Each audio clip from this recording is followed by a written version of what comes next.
Trumpo administracija šaiposi iš Zelenskio. Nacionalinio saugumo patarėjas Maikas Volcas Ukrainos prezidento elgesį Baltuosiuose rūmuose prilygino buvusiai merginai, kuri nori ginčytis dėl to, ką pasakė prieš 9 metus, užuot judėjus į priekį. To ir buvo galima laukti. Nesvarbu, kas vyko iš tikrųjų. Trumpas netoleruoja prieštaravimo jam, nors svarbesnė figūra, ko gero, buvo viceprezidentas J.D. Vance'as. Lėtinį nepasitenkinimą Ukrainos atžvilgiu esu minėjęs ne kartą.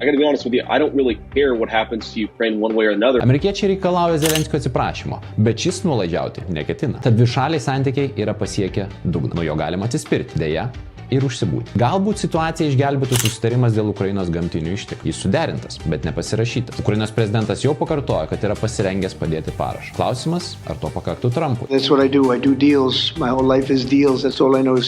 Ir ar prieš tai jis nenutrauks karinės paramos Ukrainai tiekimą. Zelenskį ieškoti sąlyčio taškų su Trumpu ragina ir Europa. Žemyno lyderiai sekmadienį susirinko Londone. Tiesa, pamiršo pakviesti mus, latvius ir estus. Strateginių sprendimų nebuvo priimta, tačiau Ukrainos vadovui švelniai priminta, kad be Jungtinių valstijų judėti į priekį bus sunku. Atsiprašyti niekas neliepia, bet Jungtinė karalystė taip pat patikino esanti pasirengusi siųsti karius ir oro pajėgas į Ukrainą. Tam reikės bent jau paliaubų susitarimų. Faktas, kad Europos valstybės imasi lyderystės, sveikintinas. Tačiau fone tebėra aplinkybė, kad be Jungtinių valstijų paramos ši misija vis dar neįsivaizduojama.